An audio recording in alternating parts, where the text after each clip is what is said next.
Não sei se você já parou para pensar por que algumas das maiores cidades do Brasil parecem tão vazias.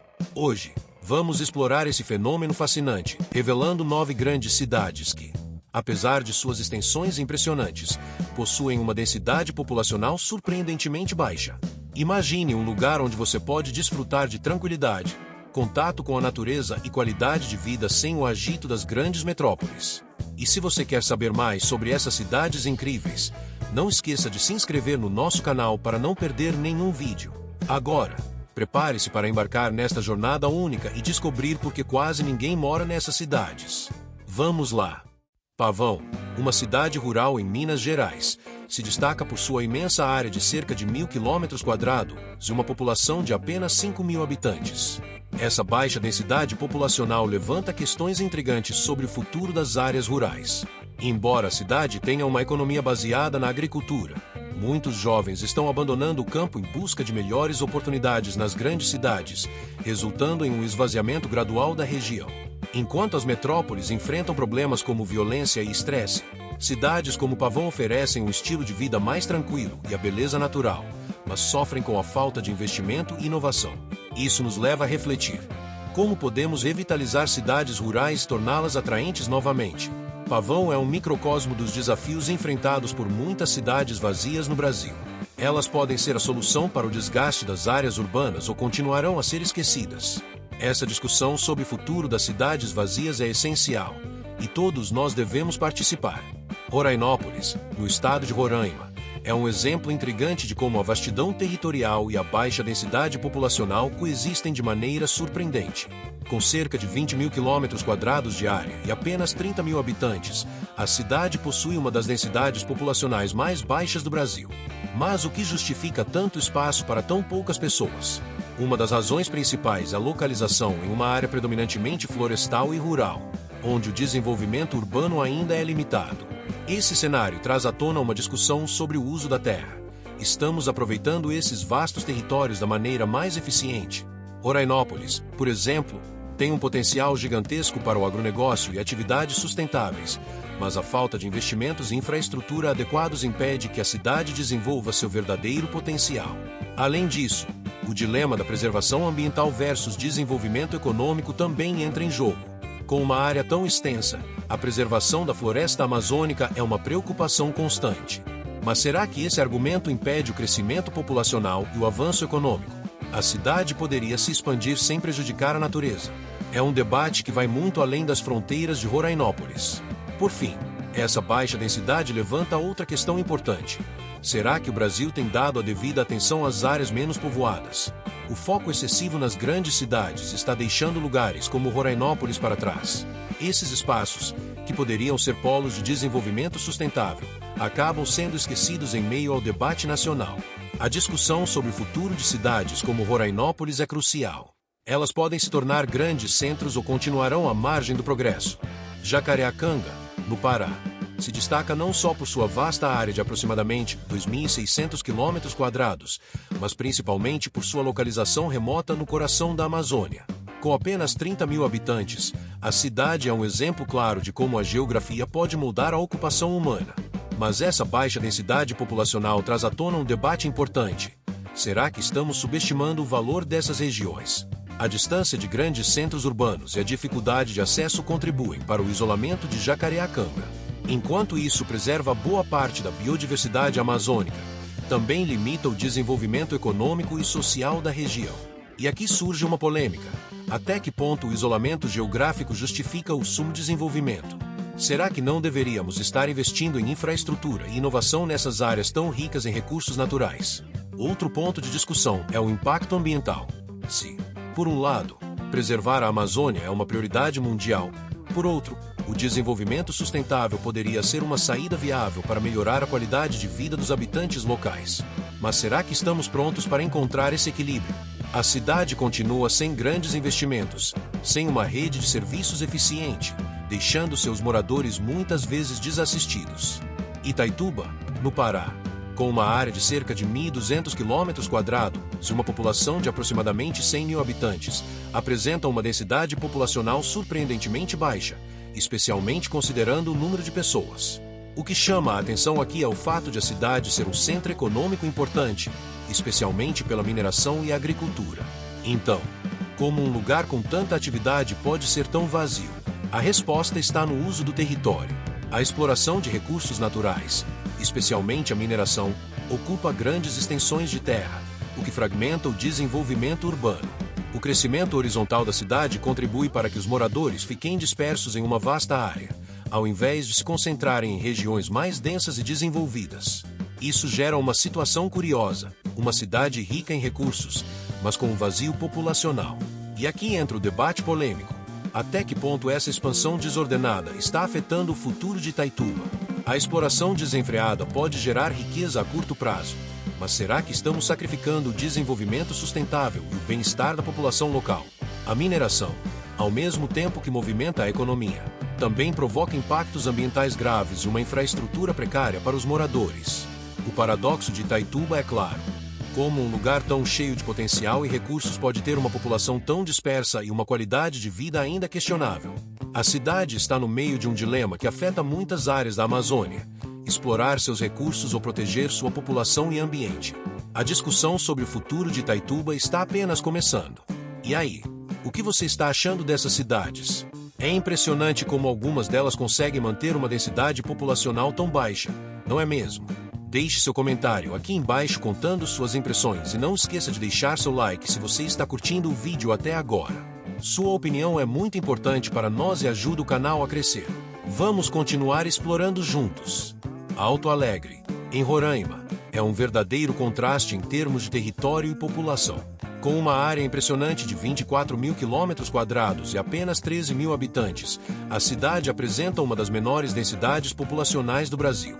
Localizada em uma área rural, ela também abriga diversas comunidades indígenas, o que torna a discussão sobre a ocupação e preservação dessas terras ainda mais complexa. A questão que surge é: por que uma área tão grande tem tão poucas pessoas? Uma das respostas está na preservação das comunidades indígenas e nas restrições de uso da terra em regiões protegidas. No entanto, isso abre um debate polêmico. Até que ponto essas terras estão sendo adequadamente geridas? Será que estamos priorizando o desenvolvimento econômico da região ou a preservação cultural e ambiental?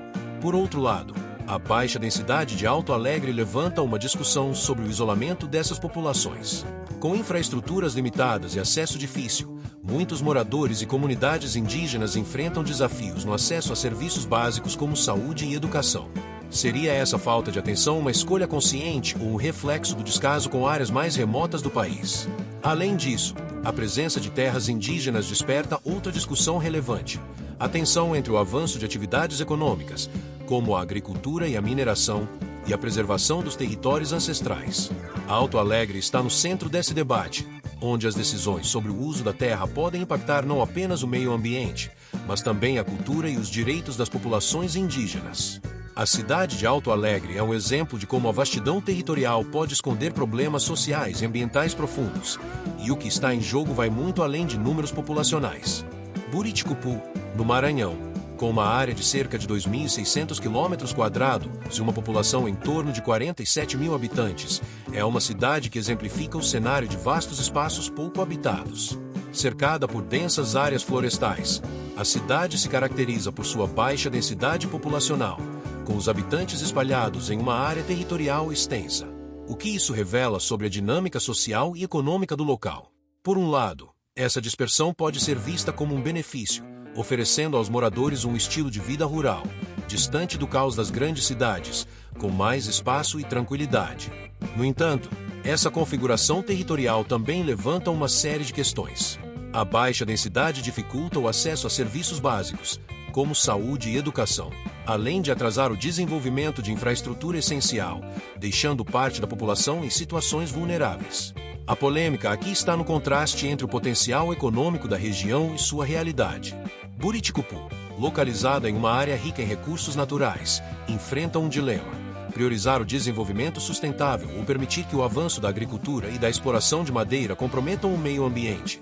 Esse modelo de expansão predatória, se não controlado, pode destruir ecossistemas inteiros, impactando diretamente a vida das comunidades que dependem da floresta para sobreviver.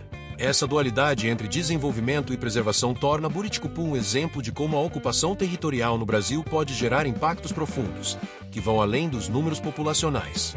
Caiçara do Rio do Vento, no Rio Grande do Norte, com seus cerca de 1.200 km² e uma população de apenas 5.000 habitantes, é um dos exemplos mais intrigantes de baixa densidade populacional no estado. A cidade, cercada por uma paisagem rural e distante dos grandes centros urbanos, apresenta um cenário que desperta discussões sobre o isolamento e a falta de infraestrutura em áreas tão amplamente dispersas.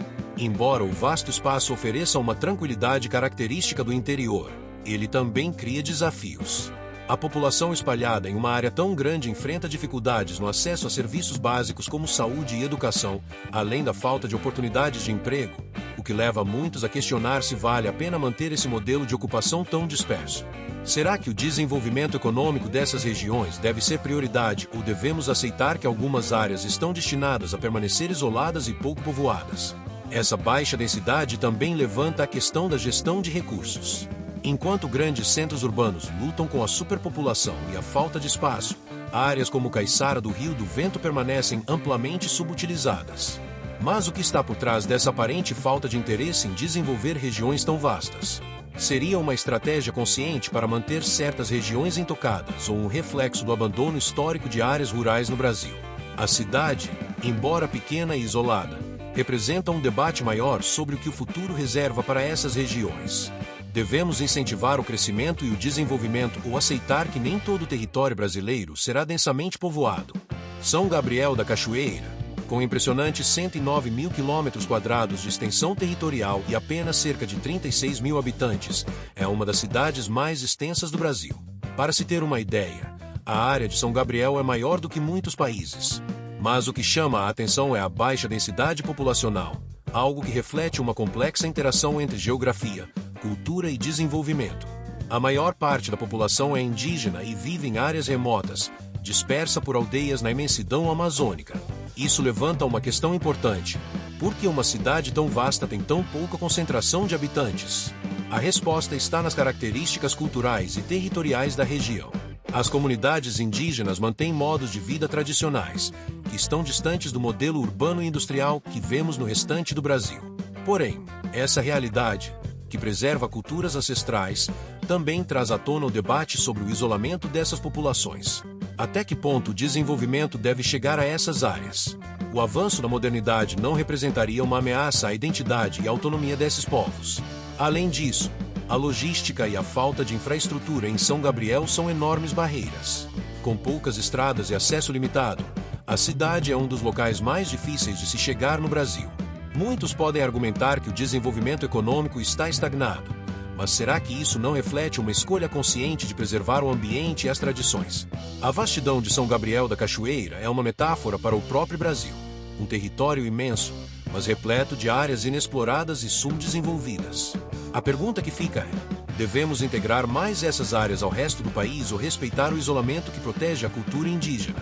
Chegamos na nossa última cidade, Acrelândia, uma cidade no coração da Amazônia, nos apresenta um paradoxo intrigante.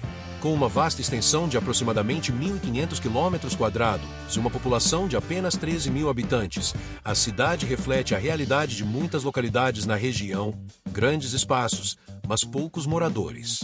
Essa situação levanta questões importantes sobre o que significa viver em um lugar com baixa densidade populacional. A localização em meio à floresta amazônica não apenas embeleza a paisagem, mas também traz desafios significativos. A vida em Acrelândia é marcada por uma forte conexão com a natureza, mas essa proximidade com a floresta pode ser um ponto de discussão. Com a exploração econômica das riquezas naturais, como a madeira e a agricultura, surge um dilema: até que ponto é válido explorar esses recursos em nome do desenvolvimento? Será que essa exploração pode comprometer o modo de vida dos que ali habitam? Além disso, a falta de infraestrutura e serviços básicos muitas vezes faz com que as pessoas busquem oportunidades em outros lugares. Isso gera um ciclo vicioso de imigração e baixo crescimento populacional, questionando se a cidade realmente oferece condições adequadas para que as pessoas permaneçam e construam suas vidas. Acrelândia é um microcosmo de debates mais amplos sobre urbanização, preservação ambiental e o futuro das cidades na Amazônia. Essas questões são cruciais e instigantes, especialmente à medida que o Brasil lida com os impactos das mudanças climáticas e a necessidade de desenvolvimento sustentável. O que você acha? A Crelândia é um modelo de vida rural saudável, um exemplo das dificuldades que as cidades enfrentam ao se equilibrar entre desenvolvimento e preservação. E aí? O que você achou dessas cidades quase vazias? Elas trazem à tona questões importantes sobre urbanização, qualidade de vida e o que realmente significa viver em um lugar com baixa densidade populacional. Deixe seu comentário aqui embaixo contando suas impressões e se você já conhecia alguma dessas localidades. Se você gostou do vídeo, não esqueça de deixar seu like e se inscrever no canal para não perder nenhum conteúdo novo. Ative as notificações para ficar por dentro de todas as novidades que estamos trazendo. Obrigado por assistir e até a próxima.